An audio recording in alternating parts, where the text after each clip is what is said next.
So the perception of the fact that it is absolutely necessary to have an out-group for your having an in-group, and that you cannot do without it, is the beginning of sociability. And so what you get then in that case is a situation of contained conflict. A conflict gets out of hand when an in-group does not realize that it needs the out-group. Then it says, let's get rid of the out-group.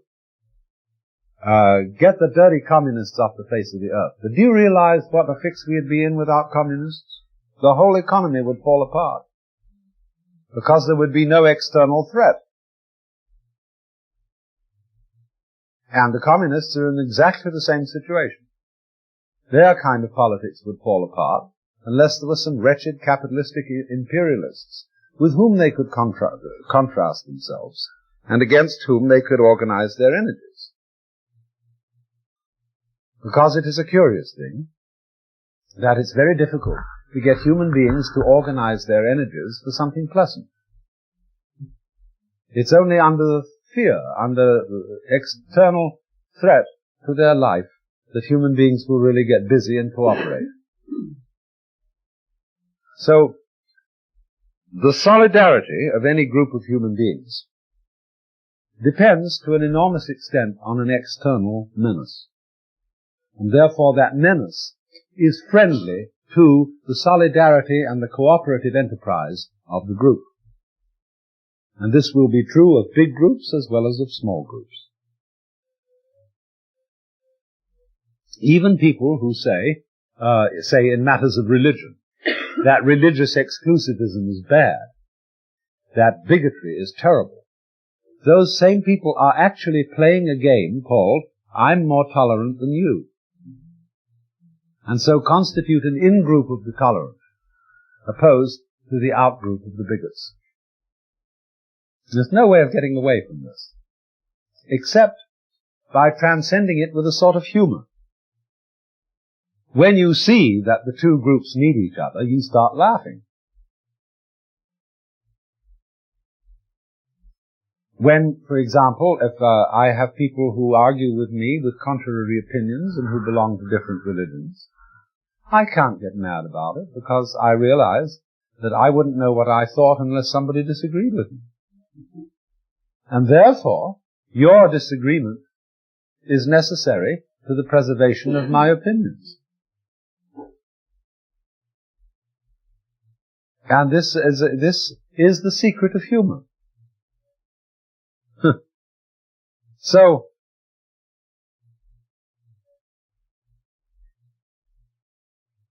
when you realize that, you are given one of the most important clues that there is to the nature of yourself. Now you see, we are all brought up in a huge historical, cultural, linguistic background, which has a very powerful influence upon the way in which we experience self. And we experience self as an enclosed island, confronted by an enormous outgroup called the universe. Within me, within my body, is a palpitating, soft, sensitive reality. There is the self. But outside, I don't feel. When I hit you, you suffer, but I don't. The outside is therefore somehow alien. And it has been drilled into us, therefore, that the world as a physical entity or process is an organization that goes on and on and on, probably through all eternity, but that the individual is in it as a brief occurrence, and is furthermore, as man, a tiny little germ living on an obscure rock, revolving around an unimportant star on the fringe of one of the minor galaxies, and that the other galaxies are much bigger, and that there are more of them than you can think of. And so this puts us in this extremely remote position, as if to say, you don't really belong at all.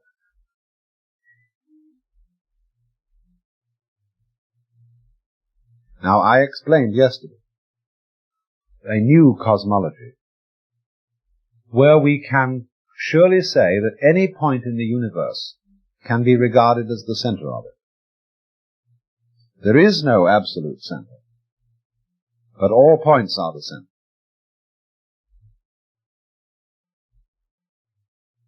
And so in the same way, if we can see that, we can make a very curious psychological readjustment to our life situation, and learn how what it is that we call I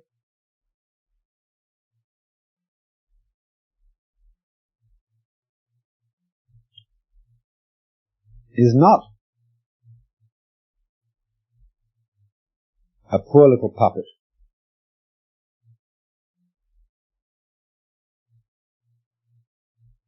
but that the situation of I-ness, that is to say, of feeling central to all things, is a kind of distortion of the true situation,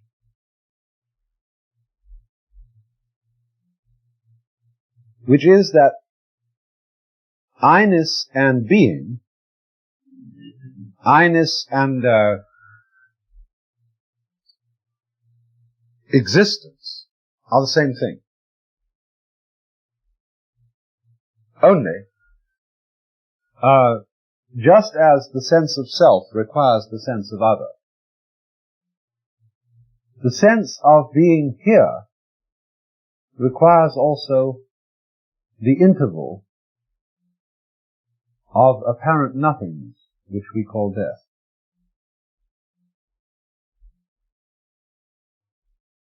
Life goes with death in the same sense as self goes with other. We saw there has to be this yang-yin rhythm, the crest of the wave and the trough of the wave. The crest is the life, the trough is the death, the interval. Someone has asked me what I think about the survival of the individual personality. And so you see, this problem of death is very critical to us. But you have to understand it and approach it by seeing that the real you is not the individual. If, for example, we draw a circle, and that circle represents the universe, then we draw rays coming from that circle in such a way that you're drawing tangents to the circle which meet at points outside it, so making a star in which each ray is a point which focuses the entire diameter of the star.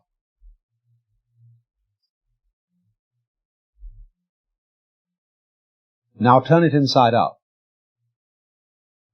so that the rays go inwards into the circle,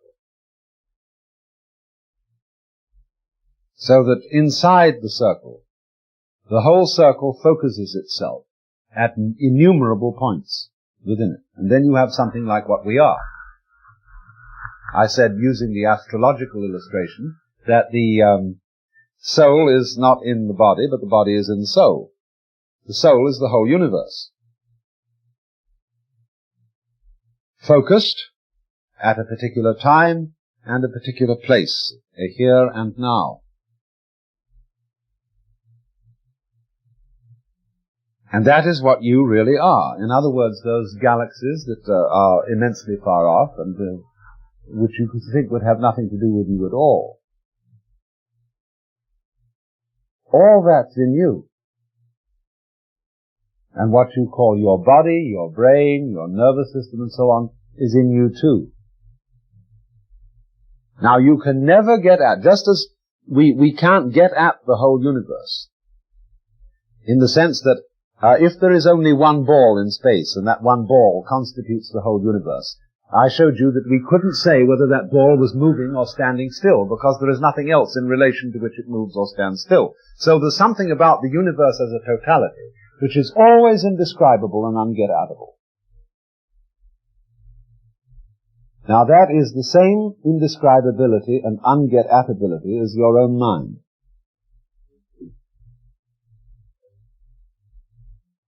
There is no way, in other words, just as we cannot find a name for the color of vision, the color of the lens of the eye, and so we call it transparent, no color. Of course we have to, because in the same way a mirror has no color, otherwise it would not be able to reflect colors. So at the root of all experience whatsoever, there is the non-experience, which is fundamental to it.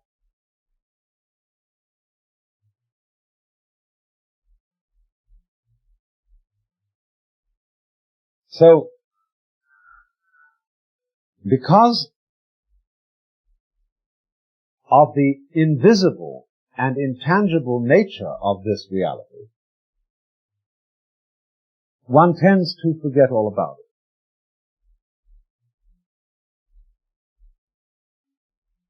And to become fascinated instead with subsidiary features inside it.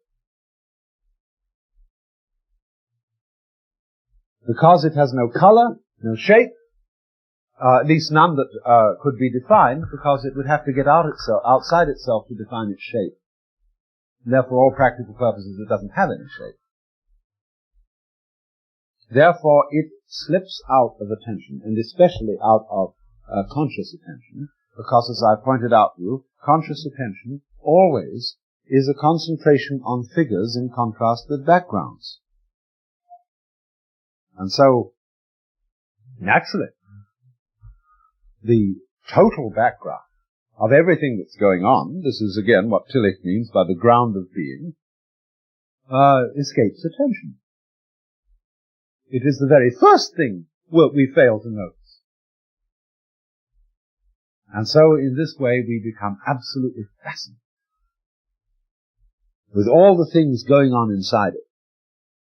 And we start identifying with them, and taking sides, as if, for example, again, when you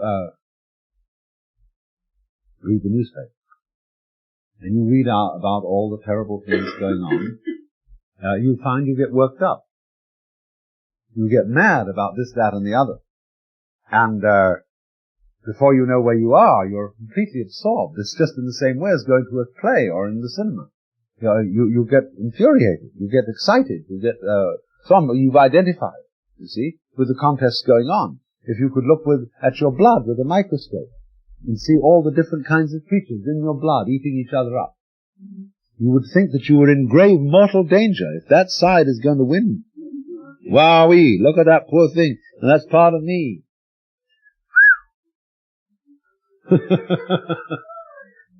And so you get absorbed, you get partisan in that quarrel. So we're all, in this way, absorbed in the daily events going on, the conflicts and everything like this, and we're taking sides. Not realizing, you see, that you can't actually take sides, because you need both sides. You are both sides. You are self and other. You are inside and outside. How can you take the side of the outside against the inside? Because if you won, you wouldn't be outside. You wouldn't be inside either.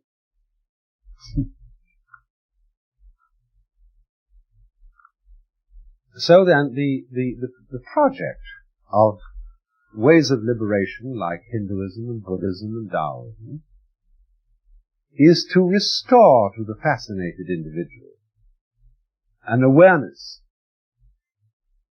of his eternity and his infinity.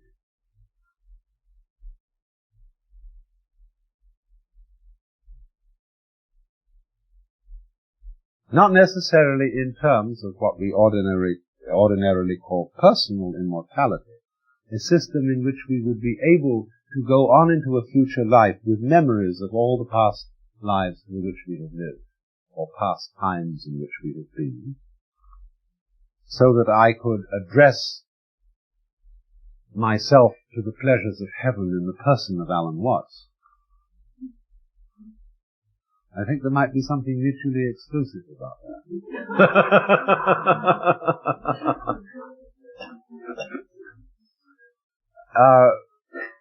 But in another way, a much more interesting way, because you well know, if you think it through, that if you remembered forever and ever, and had a kind of continuous, cumulative experience, that after a while you would want to forget things that had happened. You see, forgetting is as important to remembering as elimination is to assimilation. Just as you don't simply eat food, but you let out the excrement, so in the same way, in ones that we were discussing this morning, because somebody brought it up, an analogy between the mind and the digestive system. So forgetting is tremendously important to one's mental function. That's why we sleep. That's why we have these intervals of unconsciousness. And unconsciousness renews things. You remember, don't you, your childhood, when the world was new to you, and how extraordinary it was, and how very beautiful. Well, if you want to go on being an adult for always and always and always, you can never have that experience again. Because you've got to die first.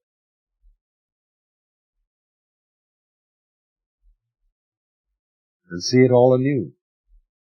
And that is why all initiation ceremonies involve a symbolic death, what you call dying to yourself.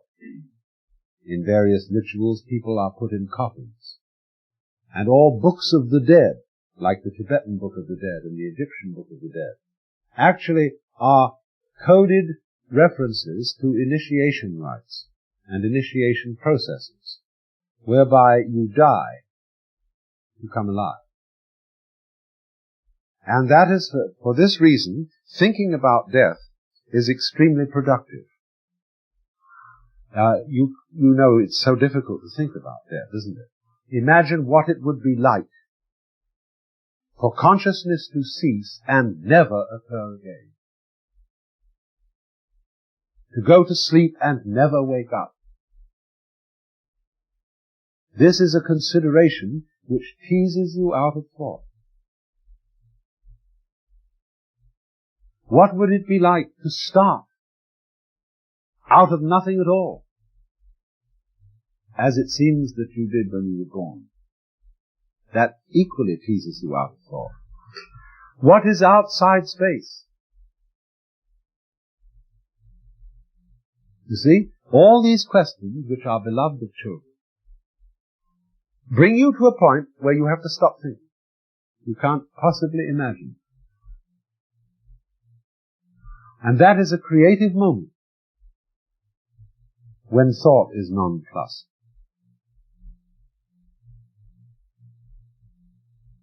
Because what you have got to at that point is yourself. Just in the same way as you cannot conceive yourself in its vastest sense, in the sense of being one with the universe, so you cannot conceive these particular questions that I have raised. And you will find, if you think long enough about death, about the possibility of your total disappearance, and which will, so far as you're concerned, be the total disappearance of everything else. There's a clue in that, you see, as to who you are. If you think long enough about that, there will occur a curious flip. Yang leads the yin. You will realize that the infinite nothingness into which you will disappear when you die was the same infinite nothingness out of which you came when you were born. Do you remember not existing for millions and millions of years before you were born? You see how it flips? And so you will see the rhythm of this. That you know, of course, from objective observation, that after you are dead, there will be babies born.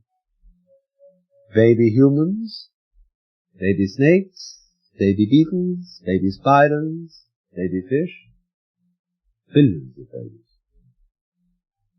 You've watched people die, and you've watched babies born later. So then, you will be every one of those babies. Only, one of the interesting properties of being a baby individual is that you can only experience yourself one at a time. That's the game. There would be no point in experiencing yourself as many eyes simultaneously, because the nearest thing to that would, of course, have being the self of all the cells in your body, which are coagulated into one individual. But you are all of those ones that are born. But each one, of course, experiences itself in the singular. So you can expect very well after you're dead to have the same experience in general as you had when you were born. Now, it may be that you are born again as a human being, or you may be reborn as a fish. But if you are a fish, you will be in a situation where you feel that you're a human being, and that people are fish. I mean, they're something else. They're another species. You are the center species, which is the human situation. So it will be like it is now. It keeps repeating itself, only it does it with variations on a theme. That's the reason for the many different species, many different kinds of consciousness. So you do not need, if you understand the sense of this, you do not need to believe in any secret supernatural information which I might have access to and you don't. It is perfectly obvious what's going on. You would say, but there is no connection between me and somebody else living later. My dear friends, there is no connection between the molecules composing your hands. There are no strings joining them together. There is nothing but space between. There is, as I talk, no connection between the sounds I'm uttering because they are vibrations. And if you magnified the sounds I'm saying, that means you would have to slow them down on a recording system. You would eventually get something that would go,